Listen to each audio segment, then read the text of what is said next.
Imagine waking up before dawn on a dirt floor, covered in straw, crawling with lice.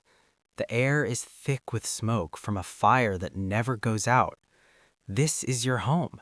This is every day of your life. Welcome to medieval Europe, where if you were born a peasant, which 90% of people were, your life was a never-ending nightmare you couldn't escape. You wake up in your one-room hovel shared with your entire family, livestock, and every disease known to mankind.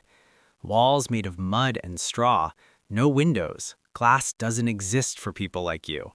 The floor is dirt mixed with animal waste and rotting food.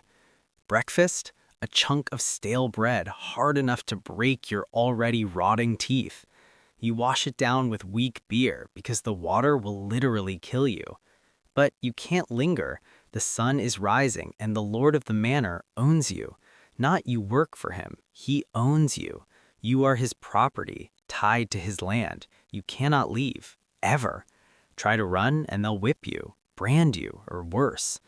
Today, like every day, you owe him labor. Not some of your time, most of your time.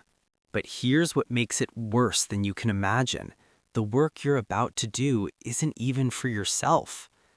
You stumble into the fields as the sun rises. Your back already hurts. It always hurts. You're only 30, but your body is that of a 60-year-old.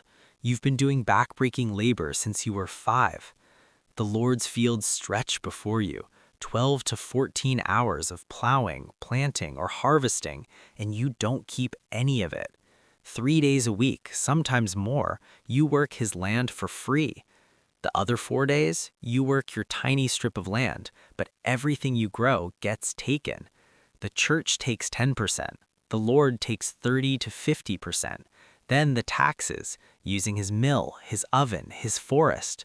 A tax when you marry, a tax when you die. By the time everyone takes their cut, you barely have enough to survive, and that's in a good year. In a bad year, you starve, actually starve. Watching your children's bellies swell, eating grass and tree bark, boiling shoes for soup. Can't you just hunt to feed your family? All the animals belong to the Lord. Get caught poaching, even if your kids are dying, and the punishment is death. They'll hang you, maybe cut off your hands first. But you know what's worse than the work and hunger? The knowledge that no matter what you do, your children will inherit the same hell forever. Let's talk about your village. The smell. Imagine the worst you've ever experienced times 1,000. No sewage system. Everyone throws waste in the street. Chamber pots dumped from windows. The well where you drink is next to the cemetery. The streets are rivers of human waste and mud. Disease spreads like wildfire. Dysentery, typhoid, tuberculosis, smallpox. Medicine doesn't exist. The doctor treats you by bleeding you with leeches. Pregnant? 1 in 3 women die in childbirth. If your baby survives, it has a 50% chance of dying before age 5. Your teeth? Half rotted out by 25. The pain is constant. People die from toothaches. And the violence. Your lord can beat you for any reason. He has right of the first night. When you marry, he sleeps with your wife first. Bandits raid villages. Soldiers take everything. Crime is punished brutally and publicly. Theft, they cut off your hand. Minor infractions, locked in the pillory while the village throws stones at you. Public executions are entertainment. Hangings, beheadings on market days, you're expected to watch and cheer. War, you're conscripted, given a sharpened stick and told to march at nights in armor. You're cannon fodder. But even with all this suffering, there's one thing that makes it infinitely worse. Here's the soul-crushing truth. You are born into this life, and there is no way out. You're a serf. Legally not a slave, but what's the difference? You're bound to the land. You cannot leave without permission you'll never get. You cannot choose a different job. You cannot move. You cannot better your situation. Your children will be serfs. Your grandchildren will be serfs. Forever. Work hard and save money? You can't. Anything you own belongs to your lord. He can take it whenever he wants. Learn a trade, you're tied to the land. You have no time, no money. Run away? Where? Every piece of land belongs to some lord. Get caught and you're branded, mutilated, or killed. Even if you reach a city, you must hide for a year and a day, and your lord will hunt you. The church says this is God's will. You're poor because you deserve it. You suffer because you're being tested.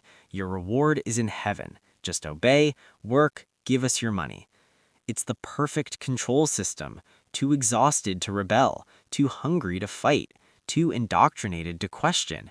And even if you tried, you have no weapons, no education. The Lord has knights and armies. When peasant revolts happened, they were crushed brutally. The 1381 English Revolt, thousands executed. The 1524 German Peasants' War, over 100,000 slaughtered. This system lasted for centuries. Generations lived and died in this misery. Average life expectancy, 30 to 35 years.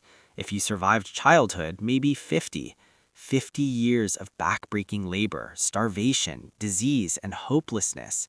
Every day exactly like the last, until you die in the same dirt floor hovel where you were born. It took the Black Death killing 1/3 of Europe to finally break this system. When so many died, suddenly labor was valuable. Survivors could demand rights, wages, freedom. Think about that. It took the worst pandemic in human history to give peasants basic human dignity. For 800 years, this was life for the vast majority of people in Europe. While lords feasted and knights bought songs, peasants, real people with dreams and families, lived in conditions we can't imagine. So next time someone romanticizes the Middle Ages, remember, if you were born back then, you had a 90% chance of being a peasant. And being a medieval peasant didn't just suck, it was hell on earth.